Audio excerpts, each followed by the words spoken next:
ഇതാണ് കൽക്കട്ടയിലെ ഫേമസ് ആയിട്ടുള്ള jail museum. അതായത് ബ്രിട്ടീഷ് ഭരണകാലത്ത് സ്വാതന്ത്ര്യ സമര സേനാനികളെ വധശിക്ഷയ്ക്ക് വിധിക്കുമ്പോൾ, അതായത് കൽക്കട്ടയിലെ സ്വാതന്ത്ര്യ സമര സേനാനികളെ വധശിക്ഷയ്ക്ക് വിളിക്കുമ്പോൾ ആ വധശിക്ഷയ്ക്ക് വിധിച്ച ആ പ്രതികൾ അവരെ പാർപ്പിക്കുന്ന ഒരു ജയിലാണ് നമ്മൾ അങ്ങോട്ട് കയറുന്നത്. കണ്ടമിനേഷൻ റൂം എന്നാണ് അവർ എഴുതിയിരിക്കുന്നത്. അതായത് ദണ്ഡന ഹാൾ. ഇവിടെ നിന്ന് അങ്ങോട്ട് കയറി കഴിഞ്ഞാൽ അവരുടെ ജയിൽ അറകളാണ് ഈ കാണുന്നത്. അതായത് തൂക്കുമരവും കാത്തു കിടക്കുന്ന ഈ പറഞ്ഞ സ്വാതന്ത്ര്യ സമര സേനാനികൾ താമസിച്ചിരുന്ന ജയിലാണ് ഈ കാണുന്ന 1, 2, 3, 4 ഉണ്ട്. അതിൽ ഒരെണ്ണത്തിൽ ആ പറയുന്ന ആ കാലഘട്ടം ശിക്ഷിക്കപ്പെട്ട ഒരു സ്വാതന്ത്ര്യ സമര സേനാനിയുടെ ഒരു രൂപം അവിടെ വെച്ചിട്ടുണ്ട്. ഈ സമയത്ത് നിങ്ങൾക്ക് ബാക്ക്ഗ്രൗണ്ടിൽ കേൾക്കാം, അതായത് നമ്മുടെ വന്ദേ മാതരം വിളികളും ആ പറയുന്ന ഫീലിങ്സ് ആയിട്ടുള്ള പാട്ടുകളും ഒക്കെയാണ് ബാക്ക്ഗ്രൗണ്ടിൽ കിടക്കുന്നത്. കാരണം ഒരു കാലഘട്ടം ബ്രിട്ടീഷ് ഭരണത്തിനെതിരെ പടപൊരുതിയ ഒരുപാട് സ്വാതന്ത്ര്യ സമര സേനാനികളുണ്ട്. അതിൽ ജീവൻ പൊലിഞ്ഞ് ഒരുപാട് പേര് അറിഞ്ഞും അറിയാത്തവരുമുണ്ട്. അതിൽ ഏകദേശം 5 പേരോളം ഈ പറയുന്ന തൂക്കുമരത്തിൽ, തൊട്ടപ്പുറം നമ്മൾ കാണാൻ പോകുന്ന തൂക്കുമരത്തിൽ തൂക്കിലേറ്റപ്പെട്ടിട്ടുണ്ട്. ഇവിടെയാണ് ആ തൂക്കുമരം. അതായത് 5ഓളം സ്വാതന്ത്ര്യ സമര സേനാനികൾ തൂക്കിലേറ്റപ്പെട്ട തൂക്കുമരാണ് ഈ കാണുന്നത്.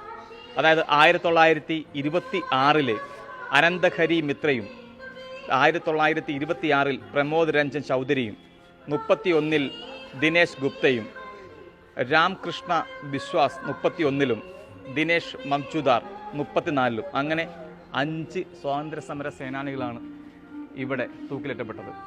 ഈ പറയുന്ന 5 സ്വാതന്ത്ര്യ സമര സേനാനികൾ തൂക്കിലേറ്റുന്ന ആ കാഴ്ച കണ്ടു നിന്ന ഗാലറിയാണ് ആ കാണുന്നത്. അവിടെ ഓരോ രൂപങ്ങൾ വെച്ചിട്ടുണ്ട്. ഇതേപോലെ അവിടെ ഇരുന്നു കൊണ്ടാണ്, ഈ ഗാലറിയിൽ നിന്നുകൊണ്ടാണ് അവർ ഓരോ ഈ സ്വാതന്ത്ര്യ സേനാനികളും തൂക്കിലേറ്റപ്പെട്ടപ്പോൾ അത് കണ്ട് ആസ്വദിച്ച ആ പറയുന്ന ഈ ഗാലറി അതിന്നും ഇവിടെ സൂക്ഷിക്കുന്നുണ്ട്. ജനുവരി 30-ാം തീയതി ഈ കൽക്കട്ടയിലെ വിദ്യാർത്ഥികൾ ഈ പറയുന്ന ഇവിടെ വരികയും പുഷ്പചക്രം അർപ്പിക്കുകയും ചെയ്യുന്നത് ഇവിടെ പതിവാണ്. ഇവിടെ തൂക്കിലേറ്റപ്പെട്ട ഓരോ സ്വാതന്ത്ര്യ സമര സേനാനികളും അവരുടെ ബോഡി പോസ്റ്റ്മോർട്ടം ചെയ്യുന്ന റൂമാണിത്. ഈ പറയുന്ന ടേബിളിലാണ് ആ ഓരോ നമുക്ക് വേണ്ടി മരിച്ച ഓരോ 5 പേരുടെയും ബോഡി കിടന്ന സ്ഥലമാണ്. ഇവിടെയാണ് ആ പോസ്റ്റ്മോർട്ടം ചെയ്തത്. ഇന്നും ഈ ഓർമ്മകൾ അതേപോലെ തന്നെ അതേ ഫീലിങ്സിൽ നമുക്ക് പകർന്നു നൽകാൻ ഈ പറയുന്ന സർക്കാരിന്, ഈ കൽക്കട്ട സർക്കാരിന് ഇന്നും കഴിയുന്നുണ്ട്. ഈ സ്ഥലമാണ് എനിക്ക് ഈ പറയുന്ന കൽക്കട്ടയിൽ വന്നിട്ട് ഏറ്റവും ഫീലായത്, ഹാർട്ട് ടച്ചായ ഒരു സ്പേസാണ് ഈ പറയുന്ന ജയിൽ മ്യൂസിയം. ഇന്ത്യയുടെ പ്രധാനമന്ത്രി ആയിരുന്ന ജവഹർലാൽ നെഹ്റു കിടന്ന സെല്ലാണ് ഈ കാണുന്നത്. ഈ സെല്ലിനൊരു പ്രത്യേകതയുണ്ട്. ഈ സെല്ല് കാണിക്കാനല്ല ആക്ച്വലി വീഡിയോ ചെയ്തത്. ഈ സെല്ല് നമ്മൾ കാണാം, ഇങ്ങേറ്റത്ത് കിടന്നതാണ് നെഹ്റു കിടന്ന ജയിൽ. അതായത് ഏകദേശം 80 ദിവസമാണ് ഇവിടെ ജവഹർലാൽ നെഹ്റു കിടന്നത്. ഈ സമയത്ത് 2 ആഴ്ച കൂടുമ്പോൾ ഒരിക്കൽ നെഹ്റുവിനെ സന്ദർശിക്കാനുള്ള ഒരു അവസരം ഉണ്ടായിരുന്നു ഇന്ദിരാഗാന്ധിക്ക്. അപ്പം അത് വന്ന് കാണാൻ വേണ്ടി വന്നിരിക്കുന്ന സ്ഥലമാണ് ഈ സൈഡിൽ കാണുന്ന ഒരു സ്പോട്ട്. ഇവിടെ അവർ അതിൻ്റെ ആ ഒരു കൺസെപ്റ്റ് ജനങ്ങൾ പെട്ടെന്ന് മനസ്സിലാക്കാൻ വേണ്ടിയിട്ട് ഇന്ദിരാഗാന്ധിയുടെ ഒരു പിക്ചർ ഇവിടെ സെറ്റ് ചെയ്ത് വെച്ചിട്ടുണ്ട്. അതായത് ഇവിടെ 20 മിനിറ്റ് സമയമാണ് 2 ആഴ്ച ഒരിക്കൽ ചിലവഴിക്കാൻ പറ്റുന്നത്. അത് അച്ഛനും മകളും ഇവിടെ വന്നിരിക്കുമായിരുന്നു നെഹ്റുവിനെ കാണാനാണെന്ന് ഇവിടെ ചരിത്രങ്ങൾ എഴുതി വെച്ചിരിക്കുന്നത്. ഇവിടെ അത് സമയമെന്ന് പറഞ്ഞാൽ 1937 ഫെബ്രുവരി 27 മുതൽ മെയ് 8 വരെയുള്ള 80 ദിവസമായിരുന്നു ഇവിടെ കാണാൻ വന്നിരുന്നത്. ഇനി നമ്മൾ കാണാൻ പോകുന്നത് ഒരു ജയിലിനകത്ത് അവരുടെ ജീവിതമാണ്.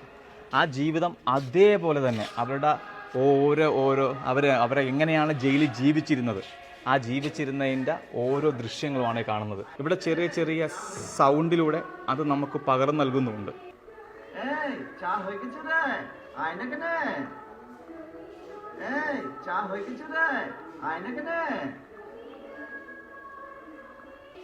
അവരുടെ നിരാശയും സ്വപ്നങ്ങളും അവരുടെ വേദനകളും എല്ലാം അതുപോലെ വരച്ചു തീർത്ത ഒരു മനോഹരമായ ഒരു ദൃശ്യമാണ് ഈ കാണുന്നത്. അപ്പോൾ ഇന്ന് നമ്മൾ കണ്ടത് ജയിൽ മ്യൂസിയമാണ്, കൽക്കട്ടയിലെ ജയിൽ മ്യൂസിയമാണ്. അതായത് സ്റ്റുഡൻസിനൊക്കെ വരേണ്ട സ്പേസാണ്. അതായത് നമുക്ക് ആ സ്വാതന്ത്ര്യ സമര കാലഘട്ടത്തിൽ ജയിലിൽ അനുഭവിച്ച അവരുടെ ഓരോ ജീവിതത്തിനെയും നേർക്കാഴ്ചയാണ് ഇവിടെ ഒരുക്കിയിരിക്കുന്നത്. അതായത് നമ്മുടെ സുഭാഷ് ചന്ദ്രബോസും ജവഹർലാൽ നെഹ്റുവും അങ്ങനെ ഒരുപാട് പേരുടെ ജീവിതങ്ങൾ ഇവിടെ ഒരു നേർക്കാഴ്ച പോലെ വരച്ചു വെച്ചിട്ടുണ്ട്. അത്ര മനോഹരമാണ്.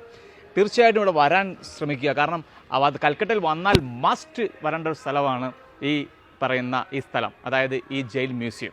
ഇവിടുത്തെ കാഴ്ചകൾ തീരുന്നേയില്ല. ഒരു ദിവസമല്ല, ഒരു എപ്പിസോഡൊന്നല്ല, കുറേ അധികം എപ്പിസോഡുകളിൽ വരച്ച് കാണിക്കാൻ പറ്റുന്നുണ്ട്. പക്ഷെ നമ്മൾ ഇവിടെ ഒതുക്കുകയാണ്. ബാക്കിയുള്ളത് നിങ്ങൾ നേരിട്ട് വരിക, കാണുക. കാരണം കാണാൻ മാത്രമുണ്ട് കാഴ്ച.